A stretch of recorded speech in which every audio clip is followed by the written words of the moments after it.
Hello, my friends. Welcome to the Life Shift podcast. I am here with John the Marketer, but we'll also call you John Kelley. That's my real name. But, John the Marketer had to find something catchy to get people's attention. I like it, but you're also on Twitter as John the Podcaster, so you have many monikers. Yeah, well, John the Marketer was taken on Twitter, so whoever has that, I really appreciate you. So I was like, you know what? This is a good time, too, to kind of use it to promote my podcast. And since you and I both are always on podcasts, you understand that sometimes you got to go from both angles there and say, hey, I'm also a podcaster and I can help you in that space. Exactly. I mean, I like it. Your name in both places tells us who and what you are, and by you agreeing to be on the Life Shift podcast, now we get to know a little bit of like why you're doing the things that you do. And your podcast that you are mainly on is Small Business Origins. Is that correct? That's it. Yeah, man. We tell the small business story, the story behind the entrepreneur, the origin, where they came from, and how they got to what they're doing now. You know what's interesting to me, because we've talked a little bit behind the scenes. We had a long Twitter exchange actually, which was so wonderful. And I think it made me understand your podcast more and the direction that you go in your podcast and how curious you are about your guests and how open you are with your guests. Because I think what was interesting to me is, you typically listen to, or I'm going to stereotype here, people typically listen to business type podcasts, and they're directional, right? Like you're there's a one main goal and you're trying to do XYZ, or you're trying to sell this particular thought or product or whatever it is.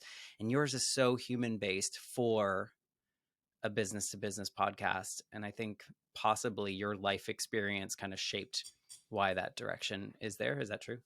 Yeah, absolutely. And plus, not to get all into a business podcast on this show, but definitely when it comes to branding, it's connecting with your audience.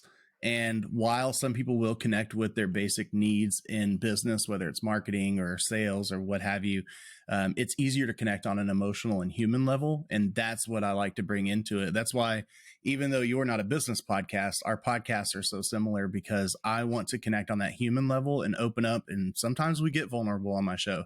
Sometimes there's tears, sometimes there's serious conversations. And then other times it's just kind of like I always tell people, a 30 to 45-minute commercial that someone wants to actually listen to because they hear the story behind the person and why they do what they do. That's the big thing for us. Yeah, I love that. And you know what? The way we were introduced, or at least from my perspective, the way we were introduced was you mentioned one of your episodes, and it was with the owner or founder of a grief camp, or what I'm calling a grief camp, experience camps, maybe? Is that what it's called? Experience camps, but that's exactly what they are, is a grief camp. Yeah. And so if anyone listening has listened to my particular story, my friend Kristen and I were talking about how we discovered this grief camp news story. And so as soon as you posted that, I was like, I need to listen to this. And then you divulged a little bit of your personal story on there. And I felt an immediate connection because some of it aligns with things that I've experienced in my life. So thank you for being a part of this. And I think we're going to have some similarities, but also I think I'm going to be like, I don't know. I don't know how to. I think there's going to be moments where I'm going to be like, my situation is so simple compared to your story. So, without giving out any details right yet, maybe you can paint the picture of what your life was like before that first of two big pivotal moments in your life.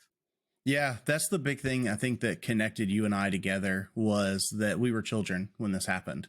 Hmm. And I don't think anyone can truly understand losing a parent or someone that's close to you as a child unless you actually went through it. It's one thing to tell people all the time, hey, condolences to you and your family, or I'm praying for you, or whatever your mantra may be there for people who are going through a hard time. But for a child, it's so different because we don't have our basic mindset to be able to handle the grief that we're going through. And so it kind of puts us in a completely different situation of handling that moment. And oftentimes, obviously, it's the wrong way to handle it. And it leads some children down some very wrong paths. And so that's basically it, man. We were kids, and I was 16 years old when I lost my father. and it was just a normal childhood. I had two parents, both of them loved me tremendously. Growing up, we had a great, family at home aesthetic as far as, going on vacations. We had enough money to live a nice lifestyle. No complaints. My dad worked his face off for what he had. He was an entrepreneur. He did work for somebody as well. My mom worked, so it was two incomes, and then just enter one bad thing after another. Went through a divorce, which was extremely rocky to start, as they usually are. And then it kind of turned into more of like a co-parenting situation Mm, where my parents lived close together. So even though I was going through this without having both of my parents in the same home, it really felt like I still had both of my parents fully involved in my life. I didn't have to go to my dad every other weekend now. I could just go when I wanted to. He could take me to school, I could ride the bus, I could do whatever I wanted to from either household, because it was just, close enough that life wasn't disrupted. that's so And so, interesting. That's, yeah, like, before you go into that, I mean, I think there's a lot of people that cannot relate to a divorce situation like that because, even though the parents are no longer together, it sounds like your life didn't change too much besides the fact that you had like now two bedrooms, or you had you could go either place and do that. Whereas, as I listened to that story, I vividly remember like I had home base, and then I right. had like vacation with my dad, like every Yeah. Wednesday and every other weekend I would go hang out with my dad. And that became like, that was like a subset of my life versus it sounds like your life continued to go on the path. You just, had two different homes to bounce Well, back and forth to. it didn't start that way. It Okay. started as what you would describe, and it was actually much worse because I say I grew up a normal life and had this like great at home aesthetic and all this stuff, but there were problems. Of Mm, course, the divorce was for a reason, but for me personally and for my sister, the good thing is we weren't involved in those mm, problems. For us, everything was fine. But just to be honest, I mean, I had parents that were beating the crap out of each other, and we were witnessing this stuff and going to yeah. my room and shutting the door and playing Donkey Kong at full volume on, the NES and all this stuff, because there were definitely problems between the marriage. So when it first ended, I mean, we were talking knockdown dragouts outside of the home, in the workplace, restraining orders. Mm, At 6 p.m. on Friday, I can remember walking down the long driveway from my grandma's house to the end of the road so that my dad could pick me up and not violate the restraining order. And then, on Sunday, I remember just crying on the way back home because it was like, I don't want to leave my dad.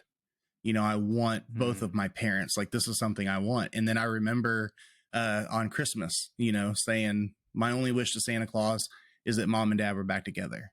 And that was yeah. with all of the fighting that happened in the house. I still wanted my mom and dad back together, and then what needed to Be- happen happened, and they got over their crap.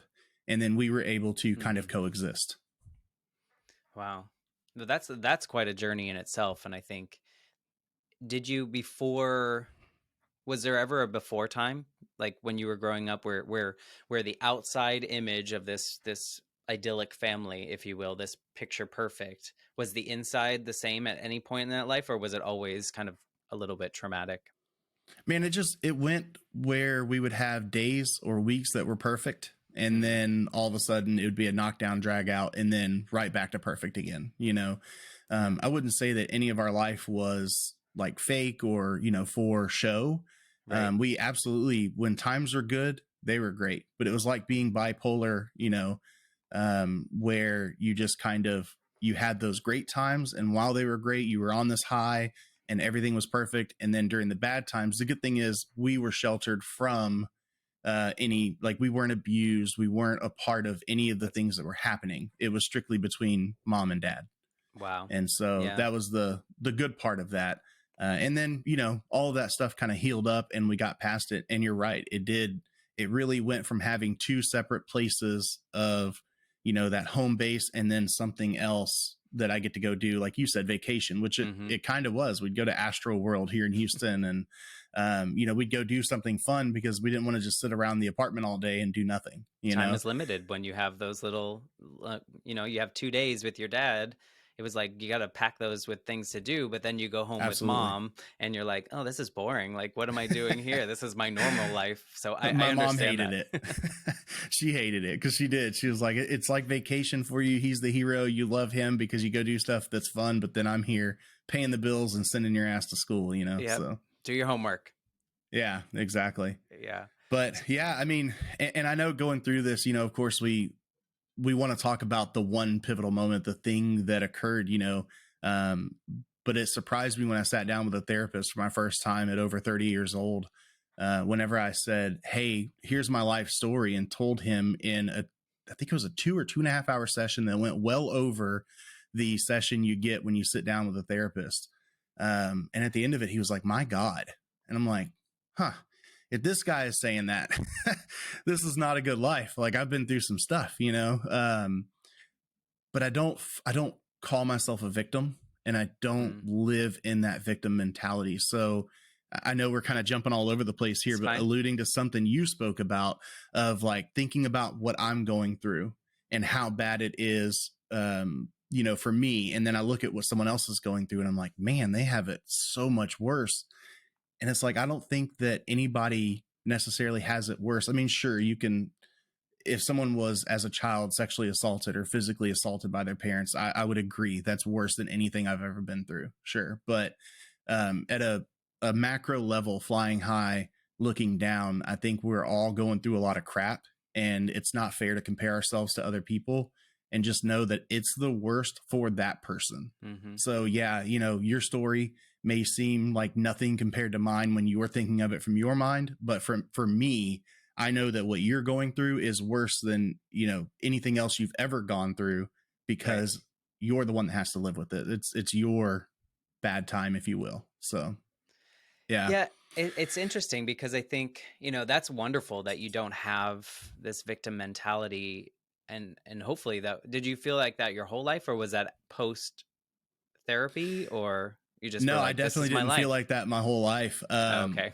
What actually happened was whenever I was sitting there thinking about my dad and how bad this thing was, and I know we're going to talk about it here in a little bit, so I don't Yeah. want to give away too much, Well, but yeah. I was feeling sorry for myself, and I was absolutely in that like this is the worst thing ever. I need my dad Yep. now, victim mentality, and for me, it's Christianity. It's what I have been born into. It's what I believe in. I don't go to church every Sunday. I don't. I'm definitely not a perfect Christian, but I do believe in a higher power. And so I was sitting there looking at this dollar store candle. It was on my desk in my room, and it was Jesus Christ on the cross. And I was like, oh my God, here I am as a Christian who believes in, Jesus coming to the earth and being persecuted and then being, killed and crucified. And I'm like, but I think I have it bad.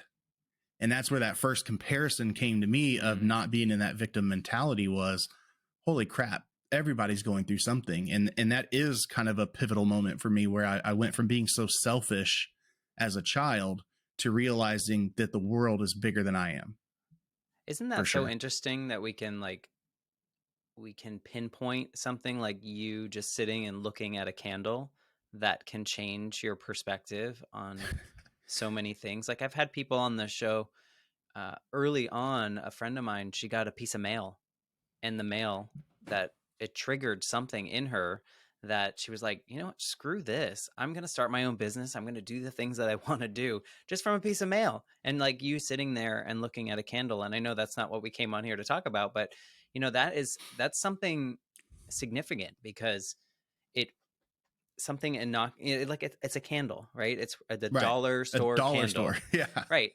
That was sitting there, and you at that moment took and connected it because you probably seen the candle before, right? It wasn't like All the it's time. like, I've right, it had it wasn't for a a brand while. new candle that you just got and it was like, oh wow, connection. But that moment of looking at it changed your perspective. I don't think a lot of people take that time to like really think about, like, what did this glass do to me today? Like Yeah. that's significant, and good for you for finding your way out and using your faith to make those connections of like comparison is just going to hurt all of us, right? Because we're going to just this victim mentality. And no, I think that's great. But Yeah, tell me about your dad, because I think this sets off another trajectory for you. absolutely. Yeah. So, man, love my dad. He taught me so much in my life, and we had so many conversations growing up where we would have knockdown, drag out debates and arguments. And because, I was a Christian and he was not atheist, but he didn't believe necessarily in God. He believed kind of like God was everything, which had more similarities than I think he even knew. But we would, debate about that stuff. And then we would debate about politics because I was always more conservative leaning and he was always more liberal leaning. And we were like opposites, but we learned from each other. And I think it really opened me up to be this open person that it's like I can talk to anybody and be friends with anybody, no matter what side of the political aisle, religious aisle, no matter what you subscribe to, what you believe in, we can always get along. And he taught me a lot of these life lessons, and it's something that a father is supposed to do Mm-hmm. for any child, but especially a young man that's 15, 16 years old and truly starting to become an adult. And that's when it happened, man. It was actually New Year's Eve. It was 2004, December 31st. I wasn't with my dad for that New Year celebration, which is something that I would probably typically go do because my mom was always kind of at home, and my dad was definitely one that I've been bars since I was 12 years old, little ice houses, shooting pool, taking old men for their money and getting my dad free beer. And then, we would trade off on other stuff later that he would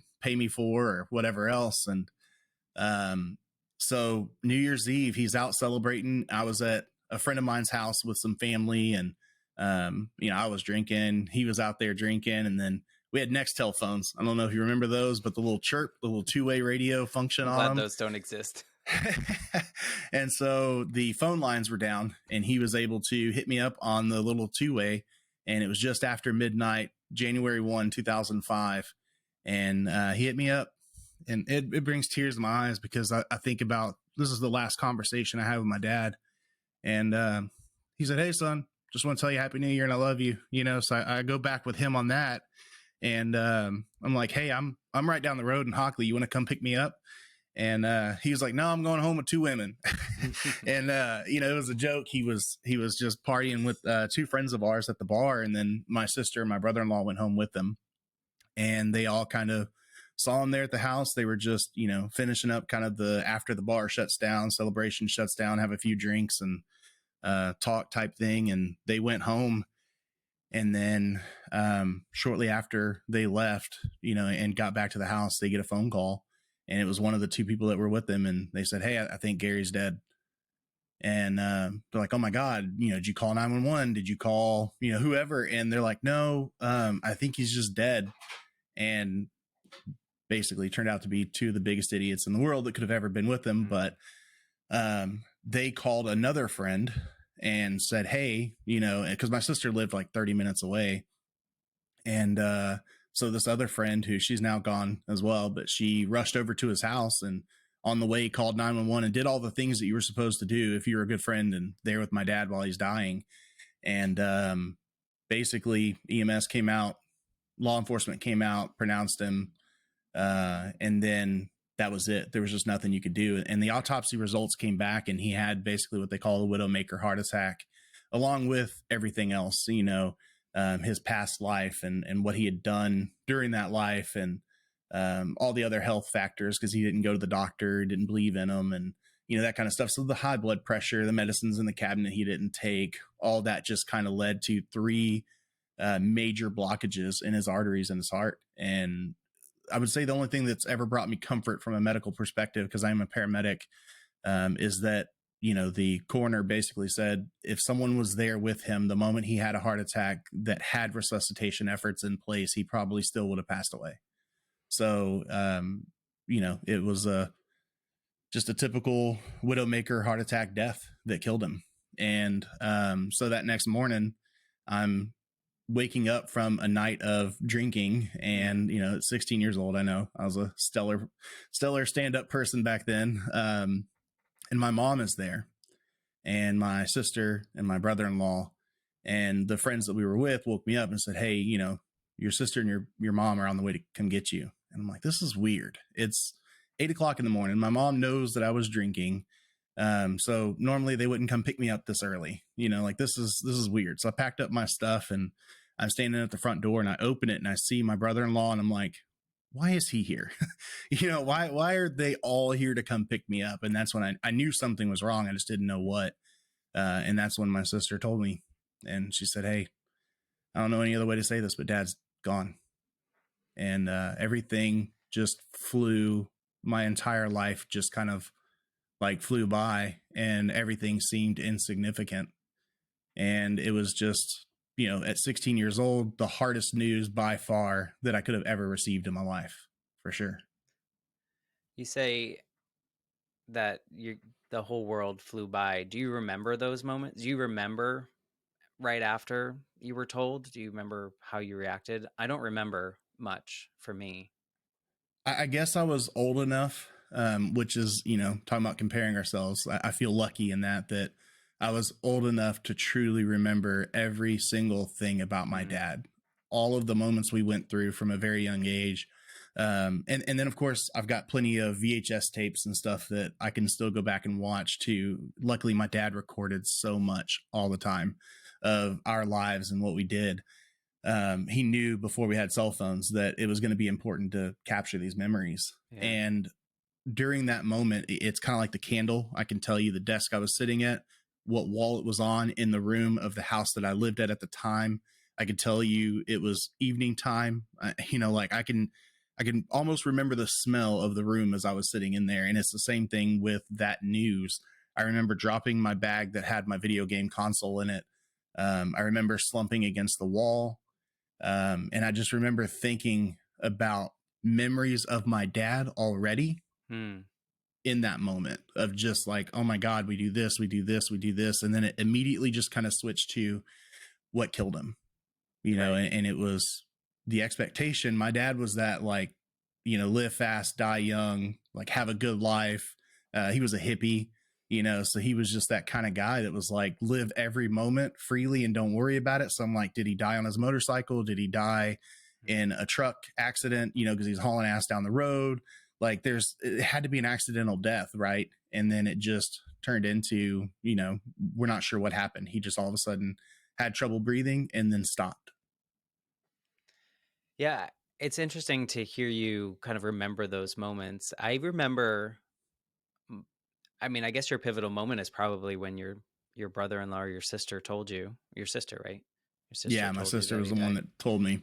It's like your whole world just changed in that moment. I remember walking into my dad's office and him like sitting on the edge of his desk, and then I don't remember anything else after that for probably a couple days. And I wonder, you being 16, you likely had you experienced death before? Like, did you know anyone that had died? Did you understand the finality of that? It sounds weird to ask, but did you have No, a concept of it? it's such a great question, because I feel like I have been 30 years old since I was like 6.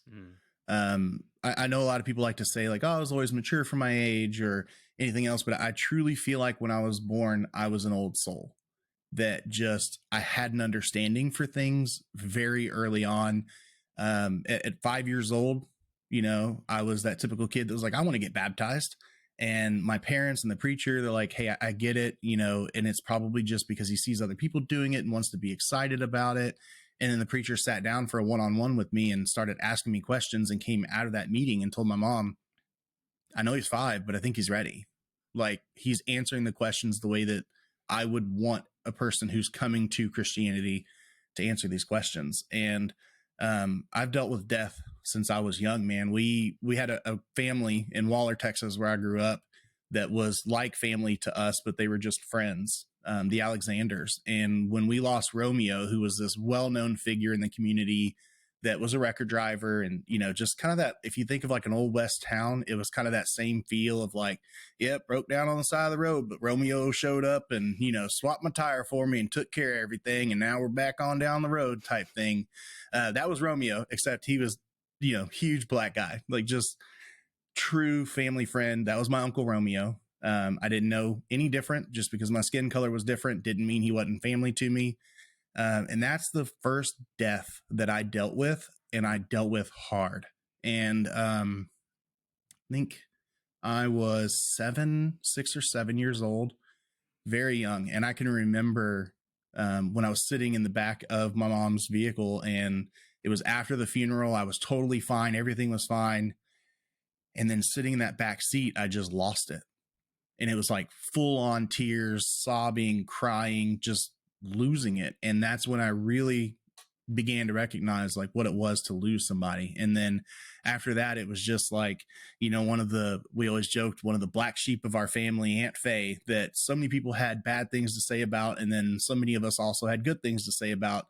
Again, not that she was a perfect person, but as a child, from my perspective, she was perfect as an aunt to me. Mm. And so I was super close with her, and I'd go up to her dry cleaners where she was working, and we'd eat ice cream together and all that kind of stuff. And it was like lost Aunt Faye, lost my great grandmother, lost a friend, my best friend, to suicide in my front yard while I'm going through EMT school, learning how to save lives. Like it was just one death after the other that I just had stacked on top of me. And each time learned a lesson from it, changed, my perspective on things up until where I'm at now. But 100%. To answer your question in the longest way I think I could find possible, yes, I've had an understanding for loss ever since I was very young. Yeah, and I ask that just because I wonder if, because you understood that, if that's why all the memories and all the things that you did do with your dad and the things you were no longer going to be able to do with your dad, if that was the reason, because you knew. Like for me, I truly don't know if I understood what, like, that was it. Like, You were so young. right, I was 8, but also, like, you're 8, you should understand that, but I just don't think, if you haven't experienced it before, I don't know that you can be like, "Oh, like, I can't make those memories," and so, it's curious to me that you were able to kind of have that life flash before your eyes kind of moment when you heard that your father had passed. After that moment, what about your life, like, changed? So for me, it was when somebody tells you something, I don't know if you're a parent or if you've been around parents. I know the parents listening can understand when you tell your child something a million times and they don't listen. And sometimes it's for their betterment. It's like, hey, I don't want you to do this because I don't want you to get hurt. And then sometimes it takes them falling off the back of the couch when they were crawling on it like a monkey in order to hit their head, get hurt, and then realize, oh crap, dad was telling me this for a reason. I get it. And tattooed on me is kind of that hard lesson I had to learn. And it was just, my dad always had some sayings and he always had some thought processes. I mean, he was a pot smoking hippie, so it was nothing for me to hear some like very prophetic things that he would come up with of like, and some of them came true, like having a computer at your TV that runs your entire house. How he knew about that in 1995, I have no idea. But, some of these things he thought of that he just knew the world was going to became true. And then sometimes he would just have like those mind blowing philosophical conversations, like, I am because I am. And, I can't think, therefore I'm not. And like, he would just bring these weird things up that he's read or heard of in the past. And one of his things that he would always say was much simpler than all of that. And it was, tomorrow's not promised. And he's told me that from a young age. It's something that I'd always heard. And it's just not something that I'd understood yet. Hmm. And it was in an instant when I was told he's gone, it all of a sudden was a lesson learned of, damn, tomorrow's not promised. And it kind of took it when I went to youth camp and stuff as a kid, it took it even further to say our next breath is not promised. I mean, anything could happen while we're recording this podcast right here. My That would make an coworkers could episode. all of a sudden, yeah, right. No one would forget that one. But I mean, it's that instant. That, look at the Hmm. I know obviously that we record and then episodes come out later, but while we're recording this, very recently we had Damar Hamlin, Buffalo Bills, playing a football game, and they're just halfway through the first quarter or a little over, and then gets a normal standard tackle, stands up, and then he's gone. And thank God, with the teammates and the healthcare providers standing by and there, they were able to bring him back. But it's that fast that our next breath is not promised. Like, it could change that quickly. And if you want to talk about my lesson learned, go back and listen to what Damar said in interviews prior to that game. And it goes right along with what we're talking about right now, which is that we have to make the most of what we have at this exact moment, because you may never be able to do it again. I see that can go in two different ways too. Like tomorrow's not promised, the next breath is not promised. I see someone could be very protective of really curating the perfect whatever. And then someone could just be balls to the wall crazy and just like evil Knievel, like nuts. Which one were you? um, at that moment, I would say, honestly, probably just kind of do everything I want immediately. I mean, I was a kid. So, first of all, let's not even beat around the bush. I was going to do that anyway. Hmm. I know a lot of people probably feel the same exact way as I do. And that's from probably age 17 until you're 25. You make a lot of really dumb decisions and you do a lot of things because you're just a kid, and then fuel that with, hey, I've got to live how I want to live and do the things I want to do because tomorrow's not promised. And it wasn't crazy, believe it or not. I didn't get all heavily involved into drugs. I drank, but I didn't get heavily involved into alcohol, didn't become an alcoholic or anything like that. I actually went to work straight out of high school and started working for a huge sheriff's office as a detention officer. And then kind of, in between, immediately went to EMS and then fire, where I'm at now. And it's just always been, I knew what I wanted to do in my life, and I'm going to do that. But I just kind of lived life to the fullest and just made some dumb decisions with money and vehicles that I was driving, and kind of that kind of stuff, where it was like, hey, I'm making money now. I'm going to trade in my paid off truck and go get me a fast Mustang that I'm going to pay for every month. And then when you lose jobs, and then you wind up losing the car. And I mean, I've gone in everything from a brand new vehicle right off the lot all the way out to a 1986 Suburban, carbureted and everything. Like, I've just run the gamut in my life of, I'm going to live the way I want to. And then now, of course, I grew up and settled down, and I make a lot better decisions in my life. But I still do live a controlled mantra of, tomorrow's not promised. So I want to make the most of what I have right now. I don't want to wait. So it's so interesting to me because my experience after facing my mom's death was very different. I I didn't want to take any risk. I was afraid, and I think a lot of it was I was afraid of losing the rest that I had in, Yep. so if I did something wrong, I was afraid my dad was going to leave. Not that he was going to leave, but my 8-year-old brain was telling me if I screw up, he might just like dismiss me, and then what? And then I'm all alone. And so that carried through my 20s of just fear-based decision making. And it wasn't until, like you said, when I went to a therapist and they were just like, you realize that every decision that you've made since that day, you let that 8-year-old make that decision. So Mm. hearing your story, I'm like, oh, I'm jealous that I didn't do all the crazy things, and after that grieving period for me, and when I faced the death of my grandmother and watched her pass away, that is when I started kind of really living more intentionally, living like trying things that I could actually fail at, and being okay with that. Whereas before it was very much like, I'm going to try something but just like a little bit more so that I don't fail too hard. Whereas now I'll try it, if it doesn't go well then I'm okay letting it go, right? And so Yeah. I'm kind of envious in the sense that, at 16 or even beforehand, because the way that your father was, you were doing those things already and making those mistakes, so that now this version of you probably doesn't make as many messy mistakes.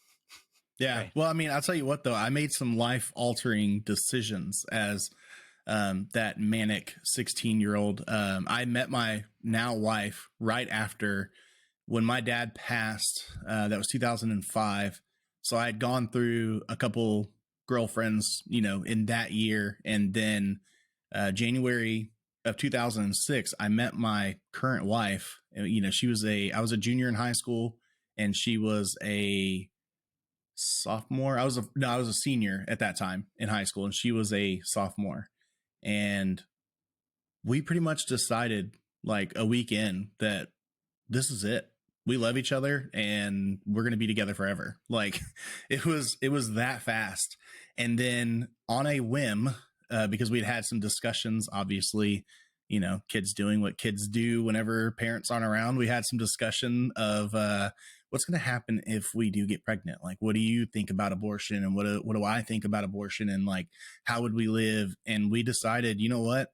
If it happened, like, not that we're wanting it to, but if it did, we would just have to get over it and raise our child and live together. And we're kids, Right. And then real dumb, she was 17 and I was 19, and we were living with some roommates. A friend of ours came home with their brand new baby, and she was the same age as me. So 19, they were like 19, 20 years old. And, me and my girlfriend at the time look at each other and we're like, man, that baby's so cute. We want one. And boom, pregnant. Like by choice. Now looking back, I'm like, it's so idiotic, but now I also look back and say, holy crap, I wouldn't be here with my 13-year-old, you know? Um, and Right. it's like, man, it was such a great decision, but not at the time. At the time, it was dumb. In the end, it worked out, but we made some crazy life altering decisions, and probably based on having that 16-year-old mentality of I'm going to live life freely as quick and fast and in a hurry as I can. And it worked out, but you're right. It was the same thing. I was stuck in almost like a time, not a warp, but like a time, like, I don't know, just kept me like a vortex of you can't grow past this 16-year-old decision making skill, Yeah. basically.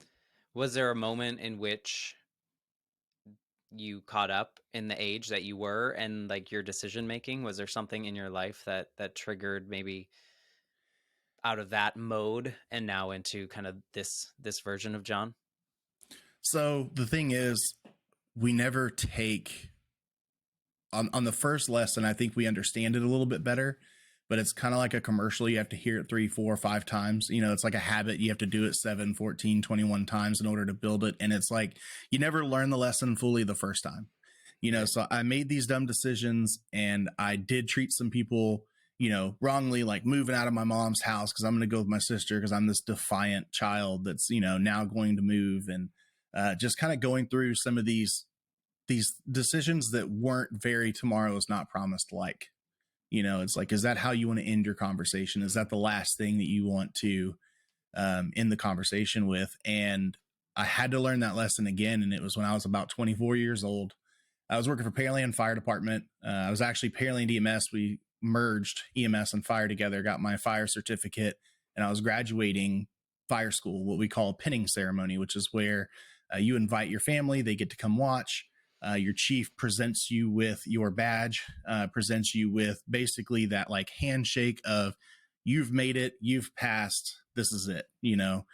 And so I had invited my mom because, of course, where would I go without my mom? Well, there's a whole nother backstory of drug abuse and alcoholism and things like that have run in my family, and I've not been shy to because of my mom and dad. I love them to death, but everyone has their problems. And they had a problem with drugs.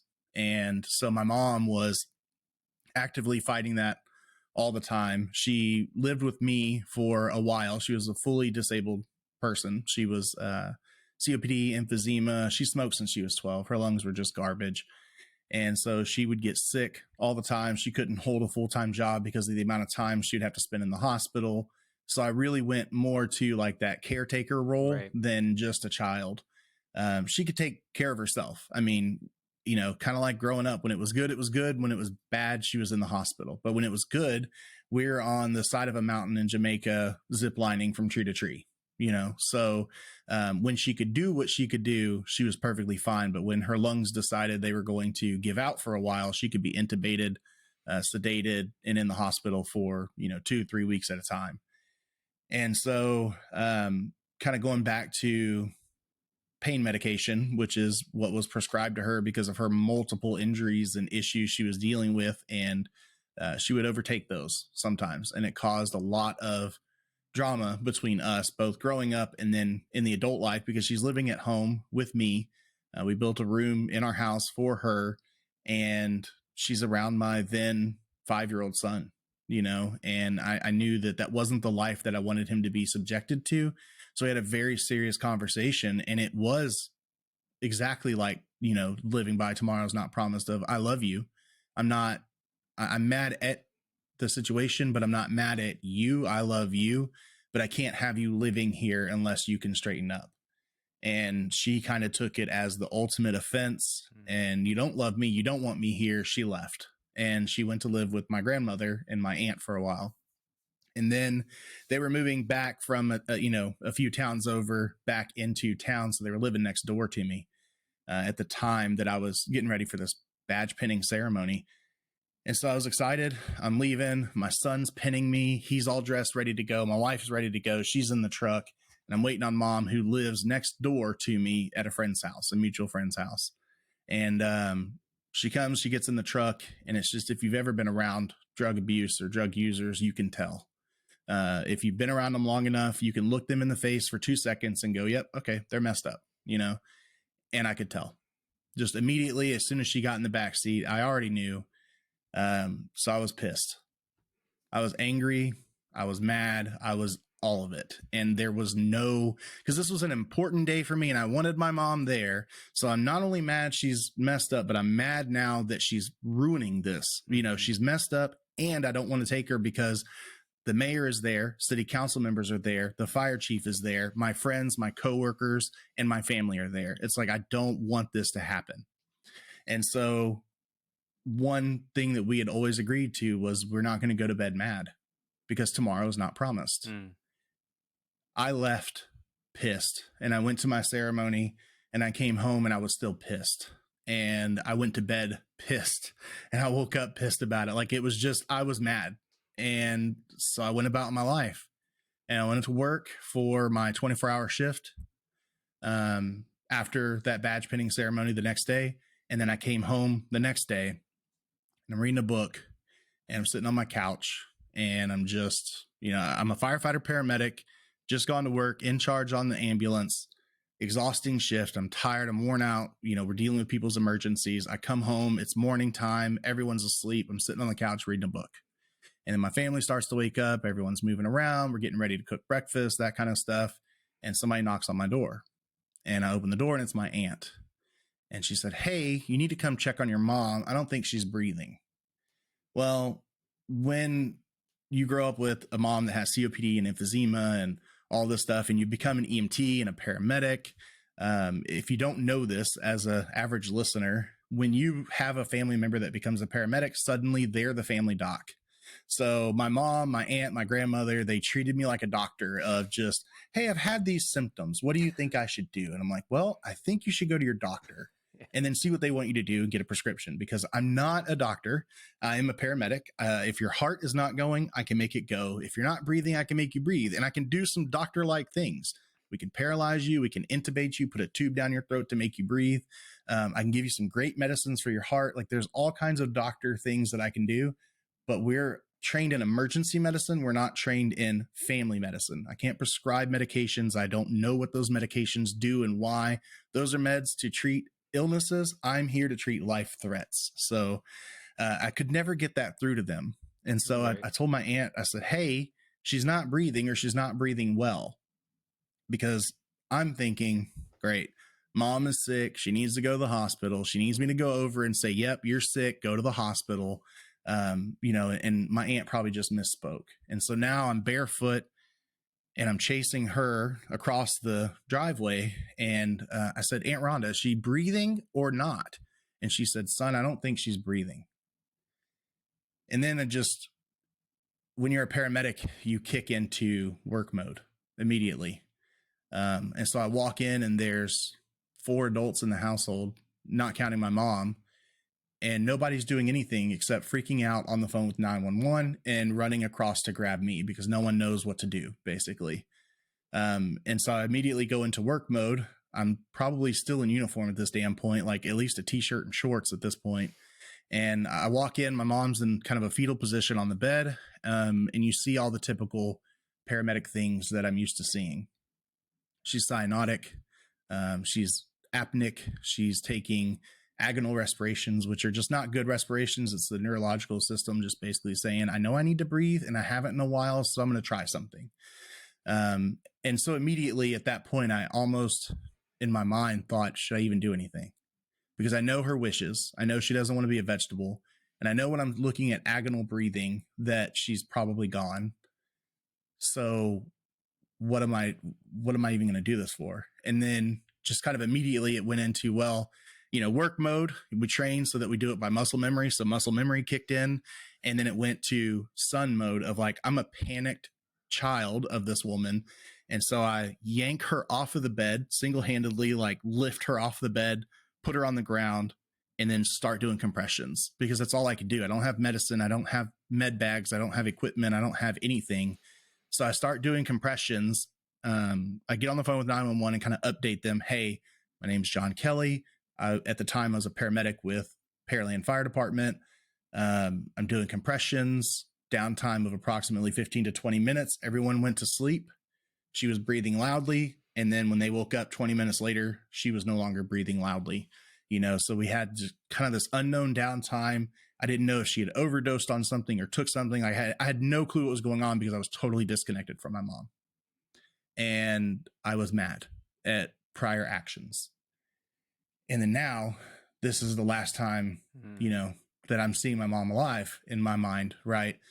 So I'm doing these compressions and I know I'm making this story long, but there's just so much to it to understand. My cousin is there and I'm like, hey, you have to do compressions. Like I have to go get Kristen, my wife. I have to, I have to get her. I need her help, whatever else. And he gets down to do compressions and they're just so fast because he's so panicked. And I'm like, okay, those aren't good compressions. I have to take back over. You've got to go get Kristen, go get my wife.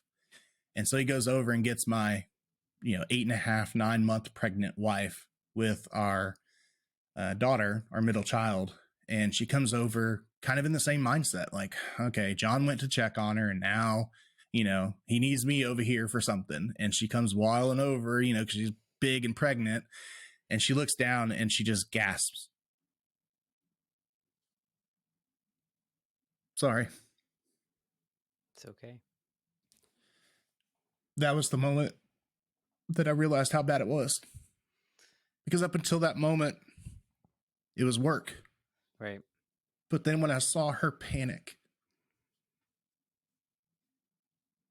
I looked at my wife and I said, Mom's dead. The hard part was she wasn't just dead like I lost my dad. I was there. I was involved in it. And the last thing I said to my dad was, I love you and I'll see you tomorrow. And the last thing I said to my mom, I can't even repeat on your show. Because But you it were ended with upset. get out of my truck. And expletives included. Yeah. And that's probably the moment that I realized, like, you didn't learn the lesson the first time. And there's so much more I had to go through with that death because she lived for a couple of days. We did get a pulse back. But I thought about, like, I took a long time off work. I walked in my chief's office. I said, I don't know if I can work on the ambulance anymore. I don't know if I can run another full arrest. I can't save my own mother. Why the hell am I out here trying to save other people? Yeah. I totally get that. The fact that you had that conversation with your dad allows for an easier closure, if you will. I don't know that it's easy, but it allows You're for, like, 100% correct. it feels, well, like, okay, I did that, like we said the things. And then in this sense, you have these compounding things of, one, you totally being upset with her, rightfully so, I believe. If Yep. I can support that, in the sense that you had the right to have those feelings, and we're not we're human, right? So we can't go to bed happy every night. Sometimes there are things that we're upset about, but I can see how I think it would be different if you weren't a paramedic, right? If you weren't someone, if you were just a lay person going over there and seeing that situation. But I can feel the fact that you have the know-how. If you had been there, I'm sure if you had been there 20 minutes earlier was in your head. If you had been there the day Oh yeah. before and you noticed something, all these things start swirling in your head. How did you how did you take all that and like turn it into this version of you? Like how did you get through all that after your mom passed? I should have gone to therapy Mm, and I should have talked to someone. But in typical firefighter and typical paramedic, any first responder or veteran understands the alpha type personality of problem solving, and I'll fix it and I can get through it. And it kind of, I went into this mode at home of, if I don't deal with it internally and fix the problem for myself, then how do I fix the problem for my 5-year old who's now suffering the loss of his mm, grandmother, who, I mean, he was so close to her that there'd be times he would wake up and go to, try and get in bed with her and couldn't because he couldn't open the door. So he would just lay down with his pillow and blanket on the floor next to her mm, door just to be close to her, and that's when I realized, kind of that shared, like, we're all victims. So you're not any more of a victim than I am, and I'm no more of a victim than you are. So it's like kind of that get over it, you know.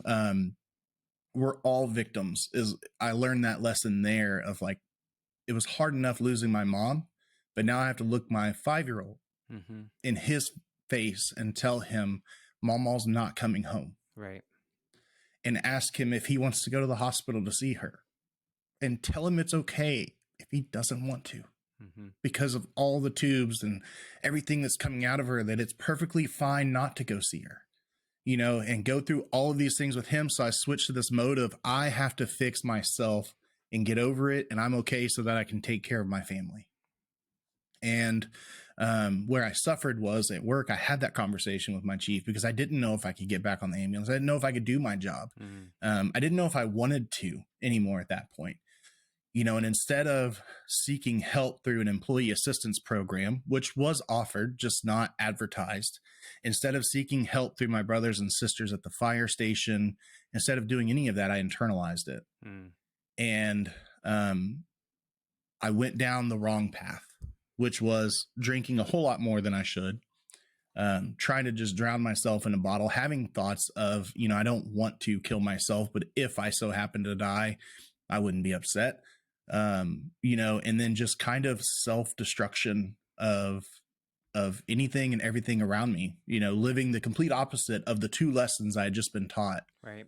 And to the point that, I didn't live at home for a few days because my wife was so done. Yeah. It was draw up the paperwork, sign the paperwork, get the hell out of my house. Like, and rightfully so. Like, I'm not even mad at her for that today, because Yeah. I get it. I was going down the wrong path. And it wasn't until I felt comfortable enough to talk to other people.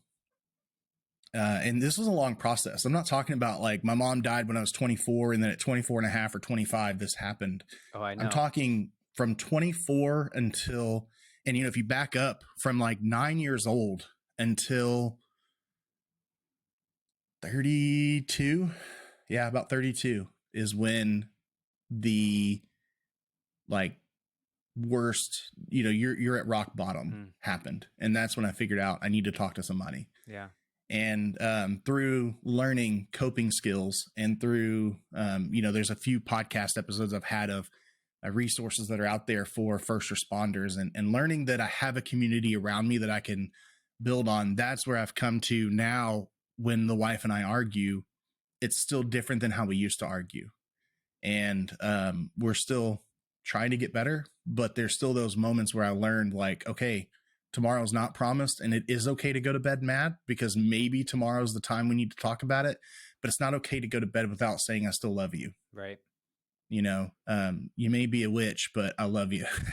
I may I'm be sure she extremely has mad at names for you or you. hate you right now, but I still love you. Yeah. Oh, yeah. She's got all kinds of names for me. It's just, it's kind of learning to deal with those problems in a way of um, a healthy manner of talking about it, expressing it, and not holding it in. And I know it seems so cliche, and everyone always kind of says that, like, oh, I just used to hold it in and blah, blah, blah. But it's so true, especially in our industry. It's so easy to do because we have to. Right. When you get on scene and it's a motor vehicle accident and the vehicle is traveling 90 to 100 miles an hour with an unrestrained 5-day old child in it, and you're doing compressions on that 5-day old child, you have to hold it together until life flight gets off the ground and that child is on their way for surgery before you can go back to the station and let it loose. But the important part of that is, and this works no matter whether you're a first responder or not, go back to the station, go back to home, go back to wherever you're going and let it out,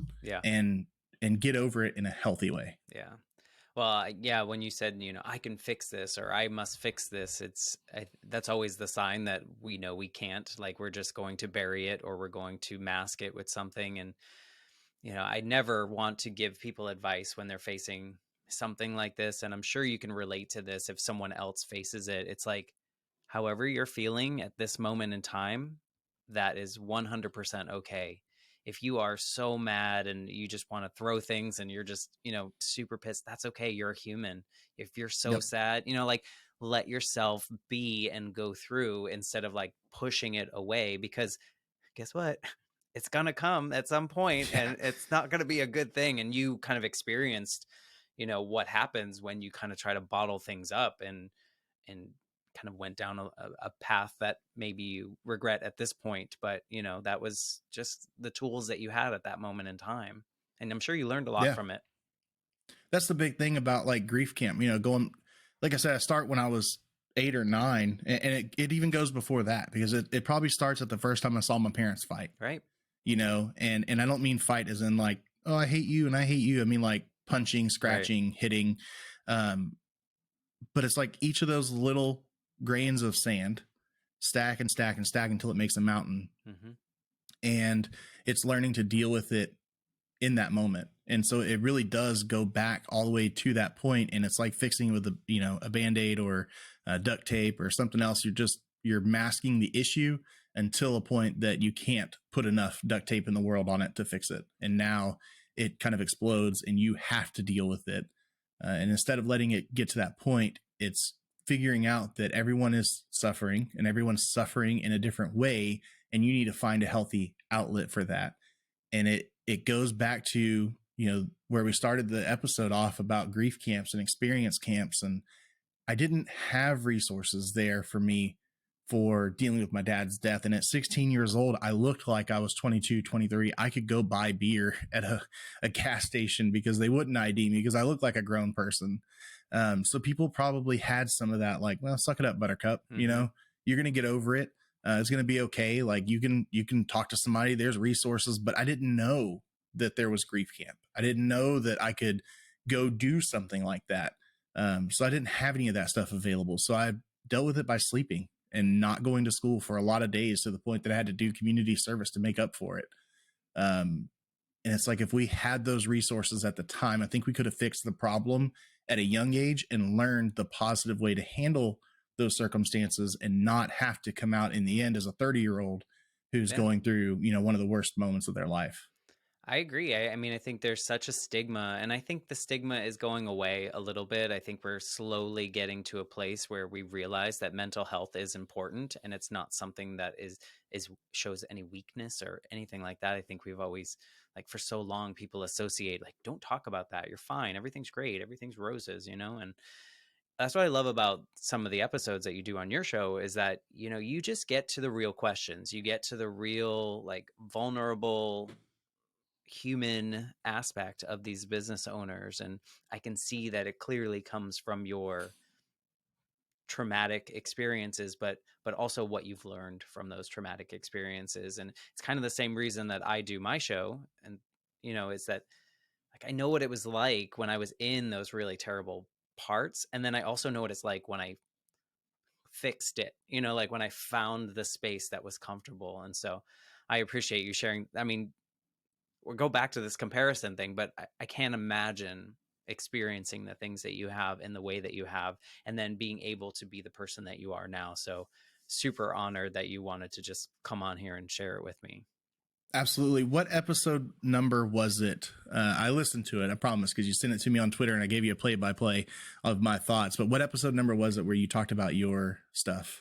It was originally episode 11, and then I just did a replay towards the end of 2022, just for new people to listen to. But yeah, I I appreciate you know listening to that. if people are listening right now that, hopefully they're already big fans and have already heard that episode. But if they haven't, I just want to encourage people to listen to your episode to number 11 and hear that story, because it's crazy how we kind of compare ourselves. I know we've talked about that already, but I couldn't imagine being younger and not having an understanding, and then thinking about the ways of, one of the hardest parts for me of dealing with loss is dealing with the loss of memory of that person. It's like, man, I don't know what they smell like anymore. I don't know what they sound like. I can't remember. Like, I need to go listen to a recording, or, you lose those memories. And it's like when you're 8, a lot of memories that I had when I was 8 were gone. So I can't imagine going through what you went through in the same way. So I want to tell people, if they haven't heard the story, then go back and listen to yours, compare it to mine, and then see where we are both able to say, man, I couldn't imagine going through the Yeah. crap you went through, like that sucks. And understand that if you're out there and you're dealing with this hard moment of life where you went through something or you're currently going through something, know that we probably have the same feeling of, man, I can't imagine what this listener is going through right now as they listen to this show. And I couldn't imagine going through that. And they're listening to us. It's Right. like a dream within a dream within a dream of, like, they can't understand how we could even sympathize with them. But I just want to tell them that we can. And whether you're a man or a woman, or you identify as something else, or whether you're, um, you know, Republican leaning or liberal leaning, or like whatever you're in currently, it's okay to be vulnerable. It's okay to reach out, and it's okay to have conversations like this. I think that's something you and I talked about in our Twitter Hmm. conversation of, like, well, we're both men, so this really needs to happen because there's such a machismo around. Well, men can't be sad, men can't Right. cry. And I can tell you right now that I've got one of the most blue collar jobs in the world. I run into burning buildings, wearing heavy gear that's 70 to 80 pounds. And we very truly do sometimes save people's lives. And I can tell you that at the end of the day, when something is hard on us at the station, we're all different, male, female, or we're all different people, but we sit down as one, Hmm. and we look at each other and we cry and we laugh and we go through whatever emotion we have to go through to get through the calls that we had to see, because we realize the importance. And at one point in time, we would have called each other wussies. We would have said, it's weakness to Hmm. show any type of crap. Like, you're a firefighter, get back out there and go do what you do. But things around, the thoughts around that are changing. The perception is changing. And I just want any listener to know, doesn't matter what you identify as or who you are or where you are, it's okay not to be okay. Hmm. And if you need to reach out to somebody, Matt, I know that your social media channels and emails always open. Mine is. Yeah. I'll talk to you at 1 o'clock in the morning, even if I don't know you, if it means keeping you from doing something to yourself or helping you to get through whatever it is you're going through. You are so right, and I'm happy to hear that. There's some kind of, you think of the alpha attitude in a fire department, or you think of the old days. My grandfather was a firefighter for 40 years, so I know what you're talking about. But I'm happy to hear that you guys take time to do the human part, where you've just done a lot of really saving lives, or saving buildings, or whatever you are doing, and then you come back and tell each other how you feel. I think that's so important, and so important that you agreed to be a part of the Life Shift podcast, and share your story. And I've learned so much, and it's so interesting because so many people go through quote unquote similar things, but everything is so different as well. But Yeah. yet you still feel that connection because you can empathize, and you can and feel that way. And that's what I hope all of my episodes do, at least one person hears this and is like, oh, I'm not alone in this. I feel the same way. And so thank you so much for just being a part of this. Yeah, it's been my pleasure, man. Thank you for having me on, and what a great conversation. And if you are listening and enjoy this, as John knows, 5 stars in those reviews on Apple Podcasts are nice little ego boosts. I don't know what else they do, but they feel good when we see them. So if you have the time and you want to do that, please do that. And we'll be back next week with a brand new episode.